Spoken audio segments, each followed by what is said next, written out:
What's your number one priority when it comes to your marketing strategy right now? So building your warm audience with your ideal customer and clients and showing up to deliver them value, if that doesn't feature in your top priority list, then we need to talk. And today I'm going to share the reasons why you need to be building and maintaining your warm audience. Hi, my name is Jordan McFadden from the Marketing Mindset Podcast, where this podcast is to challenge both you and I to look at our marketing strategies by sharing new thoughts and ideas to move away from random acts of marketing and start to help build you a more long-term marketing strategy. And today's focus is on consistently thinking and building on your warm audience. It is just so important in today's marketing that we are always thinking about that audience of customers who we're slightly warming up, that we're getting closer to the point of sale. So that actually leads nicely into the start of this podcast, is having a look at what a warm audience is, because then you might get a better understanding of why I think it's so important and why you need to be looking at it. So a warm audience is obviously a group of people who have already shown some kind of level of interest in your brand, your product, or your service, or anything like that. They may have interacted with your website or your social media pages. They may have subscribed to your email list. They could have made a purchase from you in the past. All of those people, they're all considered warm because they're familiar with your brand and they're more likely to actually engage with your marketing messages more than what a cold audience would. So obviously a cold audience is of people who have no idea that your brand exists and they don't know anything about your product or service or what you sell and some of the problems that you solve. So this is why today we're focusing on that warm audience, because with a warm audience, you've already done all that hard work of actually attracting them to your brand. You've caught their curiosity and what you actually have to offer. And really building a warm audience, and that definition really is marketing 101, and you should kind of know that. But the problem that we face as marketers and as entrepreneurs and as business leaders is that sometimes that can get really lost, because we're so focused on all the other parts of marketing that are just as important, which is obviously getting our brand seen and obviously focusing on revenue and actually building our business with revenue. But in saying that, warm audiences, they are incredibly important to any marketing strategy, because what they actually do is they represent that high value group of potential customers. And since they've already shown some level of interest in your brand, they're also more likely to be more receptive to more of your marketing content, with the aim of actually converting them into paid customers at the end of the day. Now, if you like numbers, like I do, love numbers, warm audiences tend to have high conversion rates as well. They'll also tend to have lower acquisition costs compared to our cold audiences, because with cold audiences, we're going out looking for our people, looking for our target audience. But the warm people, they're the ones that know us more, and they tend to convert higher because you've been able to warm them up over time. And this is so important. And this is why it is so important to build your warm audience, but also to focus your marketing efforts toward them as well. So it's not just around building the audience, but how can we actually nurture that audience at the end of the day as well? So you can take this from even some manual standpoints and just manually check to see how your warm audiences are. Has your email list grown lately? Do you have an email list? And if not, you should start. Has the email list shrunk? Have your Instagram stories, have the views increased over the month? Have your LinkedIn videos that you've been posting, have they been watched for longer? Are they getting in front of more people? You'd be looking at your engagement stats. Are they rising? Your reach, is that rising? This is all examples of how you can monitor and build your warm audience. And monitoring who is actually helping you grow that warm audience as well, because it is really important, just so that we can not only remarket to those people with new content, but also as marketers, it actually gives us a fantastic indication on so many other things to do with our marketing strategies. It actually helps us determine, is the content that we're sharing at the moment, is it actually working? Did that campaign actually work? Was it getting in front of our right audience? Are people actually paying attention? Is more trust even being built around my brand at the moment? It's building that relationship. We've got to be thinking around that, building a relationship and taking them from that first cold stage, that curiosity stage, which is how they found you in the first place, and taking them through to potentially actually turning them into a sale.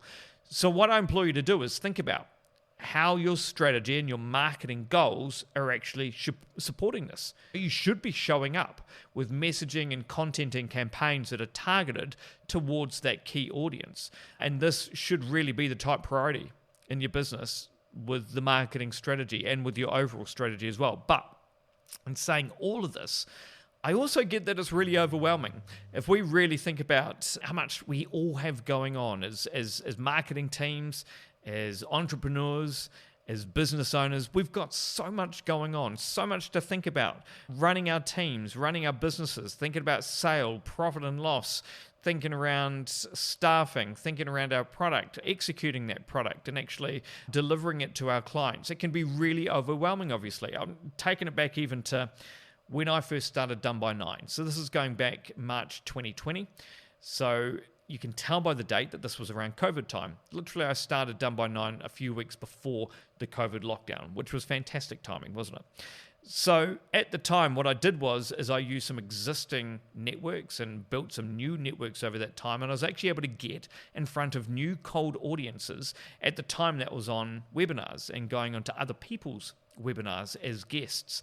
And I was actually being able to be seen to a new cold audience that then started to interact with my content and start to work into my warm audience. So then I was able to build out videos. I used to do videos and interviews and emails and an email list. I even started with an email sequence so that we could get people warmed up. And that's how we really built the foundations of our business at the time, looking for the small business owner. But in saying that, that was a lot of work, and it can be really overwhelming because also at the same time, we're also dealing with COVID, dealing with the whole family at home as we all were, dealing with growing a business from home, and a lot of business owners were trying to, at that time, adjust their strategies and adjust how they were actually delivering content. So it can be really overwhelming. However, at the time, what I was able to do was really just take a step back and even just start by setting some small achievable goals. And then over time, just growing that warm audience, you will start to see small results over time, especially as you start to build out those warm audience and start to be seen more and start to offer more value to that audience as well. I think you just need to remind yourself that this is a long game. You and I, we're not in this. We're not building a business or a marketing strategy for small wins. What we're doing is we're building a business and building a marketing strategy for the long game, for the long term as well. So the other question that we get asked a lot is, if you take all of this advice and you're starting to get new content out with the aim of growing that warm audience and the aim of actually nurturing that, what happens if you take all that advice and you actually don't see the growth? Well, what that does is, as marketers, what it means is that you clearly need to make some changes. There's a few things that you need to start asking yourself, and this is some questions that you should be asking yourself now if you have been trying to build your warm audience lately and it's just not growing that momentum that you want. You've got to ask yourself these questions like, are you even showing up to your audience enough? The other question is your content not targeted enough to your target audience? As your target audience, they're literally still sitting there. They don't know anything about you because you're not actually targeting your content towards them. Or when they do see one of your videos or content or blogs or whatever that you have that you're promoting, it's just not talking to them because you haven't quite identified who that target customer is. Are you trying to be everything to everyone, essentially? So your message just simply isn't sticking. So those are some questions that you could actually ask. But then what I honestly think that you also need to be doing is actually committing to going hard and building that audience consistently. Try it even for 3 to 6 months and you will start to see some effects from that long-term strategy. Another example from my side, I work with Luke and Phil from Next Advisory. They're based up in Auckland in New Zealand. They run a great podcast called the What's Next podcast. And what they spoke about on there and have spoken to me about as well is just thinking about what we do 6 months ago, what we're actually doing there is actually impacting our sales today and our revenue today. We don't want to be in a position where our back is against the wall and we're desperate for sales and we're willing to compromise our brand identity or our brand voice just to be able to get revenue across the line or to get cash flow moving. So what we need to do now is we need to actually act like your back's against the wall today and start building that audience out now. Because again, it does take time. We're not in this for the short wins. We're in this for the long. We're looking for ideal clients that really are going to become like a fantastic client or a fantastic customer for you in the long run. So what you're doing now is going to impact your business 6 months into the future. So that's just one of those things that you need to think about with the consistency of going really hard for the next 3 to 6 months and really starting to build that up and building that consistency and trying to do that over and over as well. And that really does even come to me now. What I was doing 6 months ago is impacting my sales today. And that's one thing that I try and constantly remind myself. What was I doing at that time? Am I going through a good stage of growth right now? What was it that was kind of bringing that? And then I also ask my customers as well, so that we get a really good understanding about what was working, what was the content that resonated. When did you first hear about us? How long have you been in our warm audience for? So we can really get an understanding of that. And as soon as you realize that in your business, as soon as you figure out what that average amount of time it takes for someone to actually buy when they're on that warm audience, then the better you can actually create and flesh out that marketing strategy and redefine it and rescope it, relook at it, which is what I implore you to be doing on a constant basis, having a look to make sure those goals and those KPIs are actually still relevant today, and you're not just going for some fake number that isn't actually going to achieve anything for your business. Now, the other thing that with a warm audience that can be so beneficial, especially, I'm just going to pivot a little bit to talk about e-commerce as this example. In the e-commerce space, you're essentially, what you're doing is with a warm audience is you are building that list of super fans, and those super fans are really important because they're the ones that know you, they love you, and they buy your product. So if you are needing a boost in cash flow, or let's say you're in food and beverage. Now, I was actually having this conversation with a client last week. Based in Australia, they're in the food and beverage industry, and what she was talking about was making sure that we had goals in mind to keep building up that warm audience. So I was trying to get across to her that we need to build up that warm audience because obviously in the food and beverage industry, they have best before dates to work with. So let's say they had a whole lot of product that they need to ship out sooner rather than later. If they have a really solid, warm audience of their super fans, that people that are ready to buy, especially if a deal like that is coming in front of them, then it's going to ensure that they can get rid of that product much easier and much faster. And again, this is where your warm audience is going to become so gold. Another example of this is thinking around sale periods, whether you run like big sales in your business. Let's say Black Friday, that's typically a big sale period day, or Boxing Day. Consistently, if we have a look at our e-commerce clients that we work with, their warm audiences are the ones that are buying on those big sale periods. The people that know the brand, trust the brand, and they're just ready to go and buy because they've done all the research, ready to go. They just want that product at that really good price. And we find that during those sale periods, the warm audiences are the cash cows. Those are the ones that are actually making the big sales. So it gives you that incentive now to be thinking about all those sale periods, even Black Friday at the end of the year, and start thinking, how can we build up that warm audience over the course of the year so that when those sale periods hit, we have got the audience ready to go and they are ready to buy. So the next question we need to think about is how you're actually going to build out these audiences in the first place. And that's where going right back to your marketing strategy comes in, because you need to have this detailed along with all your different goals, or you're simply going to come off track. And again, I know this becomes quite overwhelming, but this is why the importance of having a strategy is so important in businesses and with digital marketing. Otherwise, you get stuck by shiny object syndrome. I always get caught by it. I always see the latest product and get sucked into it. And essentially, that's one of my things that I try and work through. And having a marketing strategy for our business makes sure that I don't get sucked into shiny object syndrome and I don't get off track. But what you need to be thinking about is your marketing strategy and building out these different audiences, building out your warm audience. It needs to be built around things like your content marketing, building a warm audience based on creating valuable content, such as blog posts, videos that provide your target audience with the information that they're actually going to be interested in, using your social media, and the platforms to engage with your target audience. This is where you share that valuable content, where you build those relationships. Thinking around your email marketing. Think around how you're actually building an email list by offering something of value in exchange for someone's email address, like a lead magnet.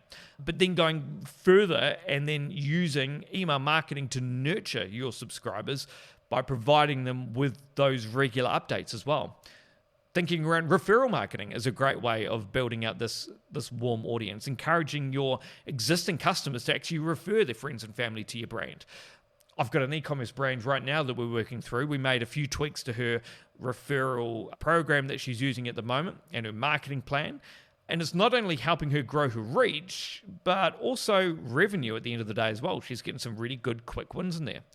Then if we think about like webinars and events, this is how I kicked off using events and being a guest on other people's webinars, hosting webinars yourself as well, providing value, again, to that target audience, building relationships with them. Over time, it's going to establish your brand really as that authority in the industry and encourage people to actually engage with your brand on that deeper level as well. Then over time, what you'll start to see is that you'll start to find what platforms, what type of content is actually resonating with your people, with your audience. You'll then learn, you'll then adapt, and then you can react to that as well. Because your strategy should be reacting. Like as soon as you find some key content is working better than others, then I honestly think you need to be starting to think about how you can do that more consistently.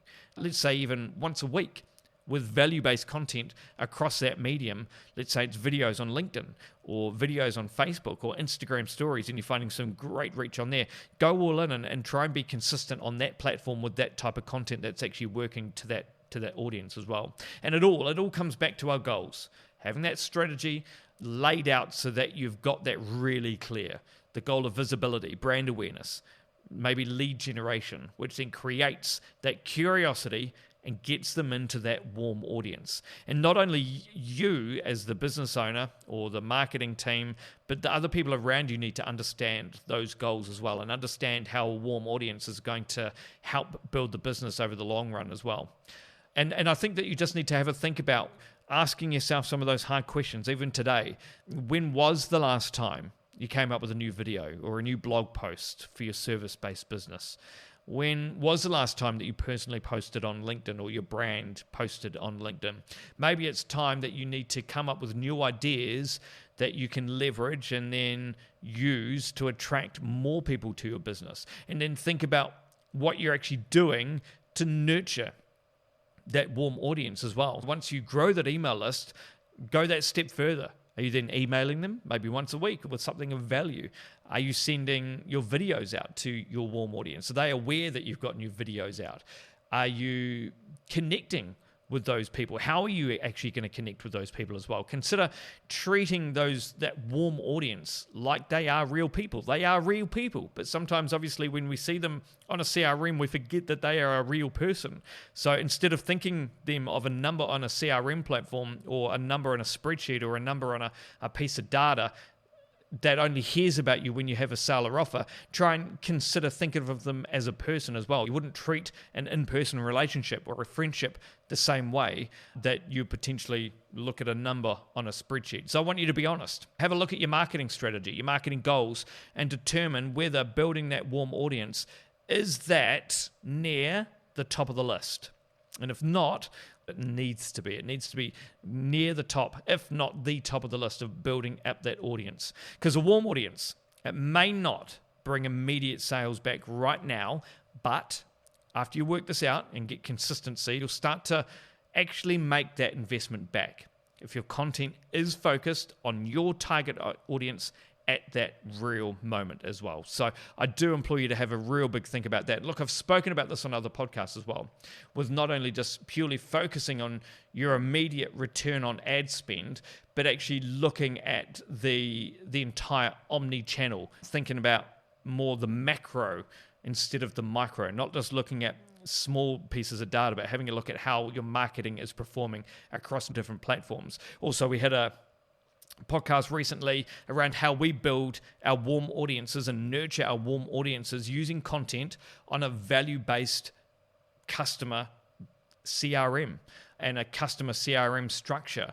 So if you do want to have a dive deeper into these topics, please go back a few episodes into our podcast and you'll be able to see how you can actually start to build and nurture these warm audiences. If you can keep this consistent over the next 3 to 6 months, you will start to see that investment come back and you will start to see some fantastic growth within your business as well. And look, I just want to finish today's podcast just on a real quick personal note. I always said that with this podcast, I wanted to make sure that we got in with the actionable content that you could take away from it. But just a quick personal note at the end. I've been getting a lot of messages regarding this little podcast that we've set up, which was a bit of a passion project for me on the side of my business. Saying just how much value that people have been able to get out of it. So a big thank you. And also I've even noticed people sharing it on their social medias and stuff, which is fantastic. So I really do appreciate it. So if you have listened, if you followed, if you've rated this podcast, thank you so much. This was a bit of a passion project. I've been working in radio broadcasting a very long time ago. Started radio broadcasting about 20 years ago. And this is a completely different style of broadcasting to what this podcast is about. This was on morning breakfast radio, where we used to have to deal with the funny stunts and things like that to entertain people as driving to work in the day. But it's been great to be able to take some of what I've learnt back in the broadcasting days and be able to put it into this podcast, to be able to share some new marketing tips and hopefully some value to you as well to help you grow your business as well. But I do hope that today's episode has given you a little bit of value, and I hope that it is going to help you start to move away from those random acts of marketing that we talk about and get you thinking more about your long-term marketing strategy as well. Now, if you need any help with your strategy, obviously doneby9.com. That is the business that I run, and we focus our marketing on strategy first. So if you do want to talk strategy, please head across to our website. You can contact us on the website. You can chat with me or the rest of the team. Also on our website, you can see all our other episodes of our podcast and also our blog content, all the other articles and details about what we do and how we help our clients as well. You're more than welcome to go check it out. It's doneby9.com. Thanks so much again for listening to another episode of the Marketing Mindset Podcast. We look forward to seeing you on the next one.